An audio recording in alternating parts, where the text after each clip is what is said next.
Paix et joie, bien-aimés frères et sœurs, shalom à toi qui me suis, shalom à toi qui me regarde. Écoute, je rends grâce à Dieu pour ta vie, je rends grâce à Dieu pour ton histoire. Je rends grâce à Dieu pour ce moment particulier qu'il nous donne de passer encore sur cette plateforme. Pour toi qui me suis, pour toi qui partage avec moi ce moment exceptionnel que Dieu nous donne, j'aimerais prier en ce soir que Dieu te visite, qu'il visite ta famille, qu'il visite tes projets, qu'il visite ta vie. Et que la faveur de Dieu, bien-aimé, te localise maintenant là où tu te trouves et que quelque chose de grand anime ton cœur. Qu'une joie qui n'a pas son pareil commence à animer ton cœur, à remplir ton cœur. Et que cette tranquillité, cette paix intérieure, cette tranquillité, ce ressenti où tu as l'impression que tout va bien, et effectivement tout va bien parce que nous avons Christ, que ce moment particulier, que ce vent qui est en train de passer puisse souffler sur ta vie et que des choses grandes et belles se fassent et se passent dans ta vie en cet instant. Je prie que ce moment s'actualise dans ta vie. À chaque fois que tu regarderas cette vidéo, que ce moment particulier s'actualise dans ta vie et que la faveur de Dieu, la main de Dieu, la puissance que Dieu a relâchée pendant ce temps d'exhortation te localise et te fasse du bien. Non seulement toi, mais chaque membre de ta famille. Et tous ceux-là qui partagent des moments particuliers avec toi.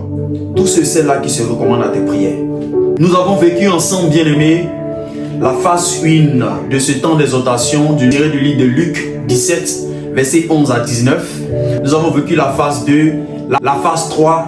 Aujourd'hui, nous faisons la phase 4. Et je dirais en griffe, la phase finale pour ce test. Vous savez comme moi, bien-aimé, qu'il y a minimum 99 manières d'interpréter un verset biblique. Et je crois que le Seigneur continuera de révéler sur ce passage des belles et des grandes choses. Alors ce que je vais partager avec vous ce soir, je vais revenir sur le verset 18 où il est dit, parmi eux tous, personne n'est revenu pour dire gloire à Dieu. Il n'y a que cet étranger. Et Jésus dit aux Samaritains, lève-toi, va, ta foi t'a sauvé. Vous savez, l'épreuve bien-aimée a parfois ce don unique de nous ramener à l'essentiel. Lorsque nous passons par des moments difficiles, lorsque nous passons par des moments compliqués, lorsque nous passons par des moments où nous avons l'impression d'être perdus, d'être abandonnés, que rien ne bouge dans notre vie, que Dieu a enlevé sa main dans notre histoire, que Dieu a tourné le regard et qui ne pense plus à nous, et qui ne parle plus dans notre vie, et qui ne parle plus dans notre histoire, et qui ne dit plus rien concernant notre vie, et que toutes nos prières n'ont aucun exaucement, nos prières vont droit dans le mur, chacun de nous réalise que devant la grâce de Dieu, devant la miséricorde de Dieu, devant la faveur de Dieu, il n'y a plus de distinction de race, de personne, de peau, il n'y a plus de domination, il n'y a plus de rang social.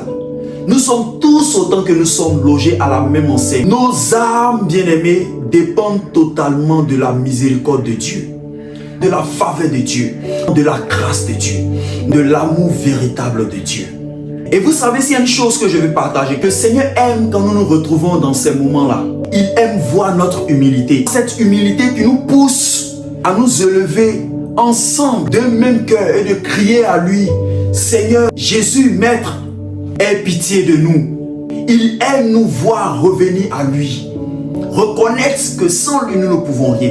Reconnaître que nous sommes limités. Reconnaître que il est de notre devoir de faire ce qui est ordinaire et il est de son devoir de faire ce qui est extraordinaire. Il est de notre devoir de faire ce qui est possible et il est du devoir du Seigneur de faire ce qui est impossible. Il est de notre devoir de faire ce qui est naturel. Il est du devoir du Seigneur de faire ce qui est surnaturel. J'aimerais qu'on fasse cette prière ensemble. Seigneur Jésus, infiniment merci. Merci de ce que tu ne recules pas, Seigneur, devant les misères de ma vie. Alors que tu passes dans nos vies aujourd'hui, Seigneur, donne-nous la force de crier vers toi avec foi, de marcher selon ta parole et d'avoir un cœur reconnaissant qui sait revenir à toi, qui sait revenir, Seigneur, à tes pieds pour te dire merci. Merci, Père.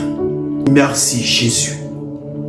Qui sait reconnaître que dans les bons comme dans les mauvais moments, tu ne cesses d'avoir ta main sur nos vies parce que tu nous aimes. Que l'honneur et la gloire te reviennent, la puissance et la majesté, l'élévation, Seigneur, la gloire te reviennent. Amen. Amen. Amen.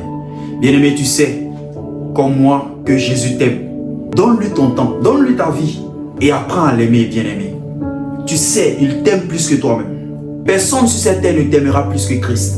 Jésus sait faire. Donne-lui ta vie. Tu verras des choses extraordinaires se passer. Que Dieu te bénisse. Reste connecté. Il y aura encore d'autres moments particuliers, d'autres temps d'exhortation. Que le Seigneur te visite. Que le Seigneur soit avec toi. Que le Seigneur te bénisse puissamment. Au nom de Jésus-Christ de Nazareth, j'ai prié.